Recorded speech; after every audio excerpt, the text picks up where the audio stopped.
Assalamualaikum warahmatullahi wabarakatuh. Perkenalkan, nama saya Restu Setiainjaki, NPM saya 223403042. Perkenalkan, nama saya Gula Maulana Aljabar dengan nomor pokok mahasiswa 2234033302. Halo, perkenalkan nama saya Arya Farhanul Hakim dengan NPM 223403039. Kenalkan, nama saya Muhammad Dimas Ramadan dengan NPM 2234032449. Saya akan menjelaskan formulir surat setoran pajak. Perkenalkan, nama saya Radja Rifadi Husen dengan NPM 223403253. Kelas akuntansi F. Perkenalkan, nama saya Aldi Roberto Sinaga dengan NPM 223403303. Assalamualaikum warahmatullahi wabarakatuh. Perkenalkan, nama saya Ilham Muhammad dari Akuntansi F dengan NPM 223403246. SSP adalah bukti pembayaran atau penyetoran pajak yang telah dilakukan dengan menggunakan formulir atau telah dilakukan dengan cara lain ke kas negara melalui tempat pembayaran yang ditunjuk oleh Menteri Keuangan. Setiap SSP hanya bisa digunakan untuk melakukan pembayaran atau penyetoran untuk satu jenis pajak, satu masa atau tahun pajak, satu surat ketetapan pajak, SKP, surat tagihan pajak, STP, surat ketetapan PBB, surat tagihan PBB, atau satu surat keputusan atas upaya hukum yang mengakibatkan jumlah pajak harus dibayar bertambah. Setiap penyampaian SSP harus menggunakan satu kode akun pajak dan satu jenis setoran pajak. Adapun dalam aturan terbaru, DJP mengubah daftar kode akun dan kode jenis pajak sebagaimana terlampir dalam BLI tersebut. Perubahan ini dilakukan agar kode akun maupun kode jenis pajak sesuai dengan perkembangan aturan di bidang perpajakan. Fungsi surat setoran pajak. Fungsi utama SSP adalah sebagai bukti utama dan sarana administrasi bagi wajib pajak yang sudah melakukan pembayaran pajak sesuai aturan yang berlaku. Bagi wajib pajak yang telah menyelesaikan kewajibannya terkait dengan pajak akan mendapat bukti pembayaran pajak yang telah disahkan atau telah mendapat validasi dari pejabat kantor atau pihak lainnya yang memiliki kewenangan dalam hal ini. Di mana sih tempat pembayaran pajak dilakukan? Yang pertama, kita bisa bayar melalui kantor pos. Yang kedua, bank yang sudah ditentukan oleh Menteri Keuangan. Apa yang menjadi landasan hukum surat setoran pajak atau yang kita kenal dengan SSP? Ketentuan mengenai pengisian formulir surat setoran pajak awalnya diatur dalam Peraturan Direktorat Jenderal Pajak Nomor per 38-PJ-2009 tentang bentuk, isi, dan tata cara pengisian surat setoran pajak. Sekian dari saya, materi selanjutnya akan disampaikan oleh rekan saya.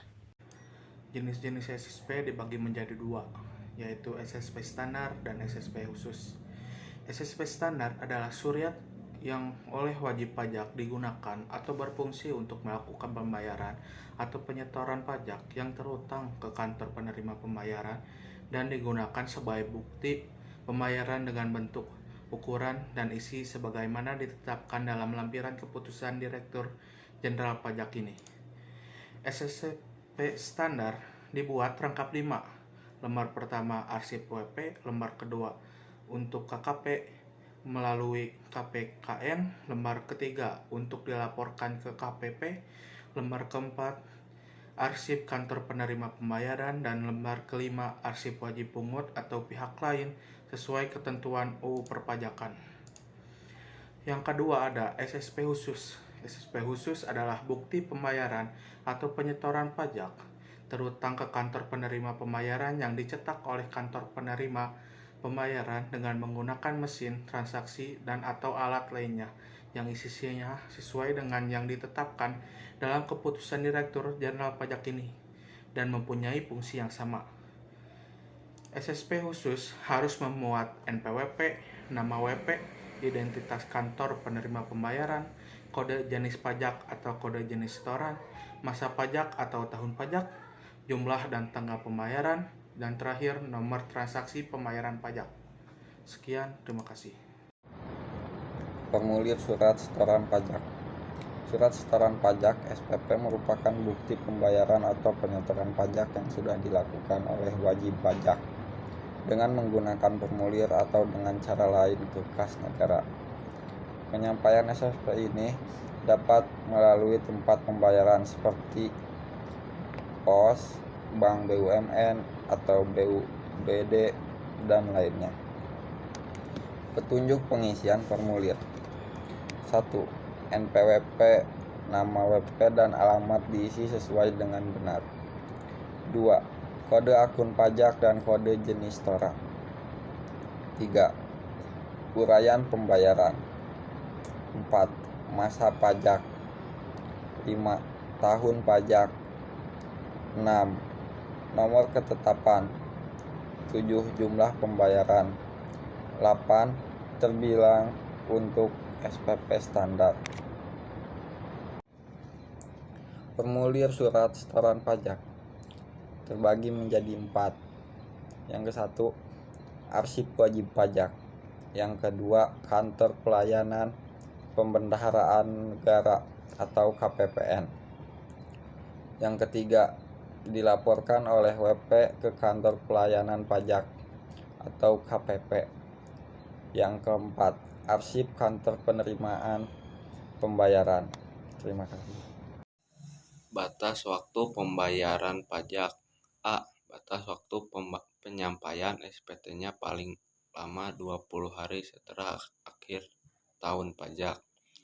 B. Menteri Keuangan menentukan tanggal jatuh tempo pembayaran dan penyetoran pajak yang terutang untuk sesuatu saat atau masa pajak bagi masing-masing jenis pajak paling lama 15 hari setelah terutangnya pajak atau berakhirnya masa pajak. C. Tanggal jatuh tempo pembayaran, penyetoran pajak, dan pelaporan pajak untuk SPT masa, yaitu jika tanggal jatuh tempo pembayaran pajak bertepatan dengan hari libur, termasuk hari Sabtu atau hari libur nasional, maka pembayaran pajak dapat dilakukan pada hari kerja berikutnya. 2. Jika tanggal batas akhir pelaporan bertepatan dengan. Baik, di sini saya akan melanjutkan pemaparan materi, yaitu mengenai tata cara menunda atau mengangsur pembayaran atas ketetapan pajak. Nah, dapat kita ketahui bahwa kondisi keuangan wajib pajak tidak selamanya dalam kondisi yang stabil. Ada kalanya kondisi wajib pajak akan mengalami kesulitan, terutama dalam kesulitan likuidasi sehingga wajib pajak tidak dapat memenuhi kewajiban perpajakannya secara tepat waktu.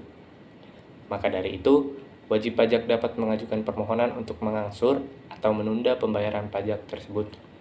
Pada pasal 9 ayat 4 Undang-Undang KUHP yang menyatakan bahwa Direktorat Jenderal Pajak atas permohonan wajib pajak dapat memberikan persetujuan untuk menunda pembayarannya yang terhutang berdasarkan surat pemberitahuan atau SPP tahunan pajak penghasilan.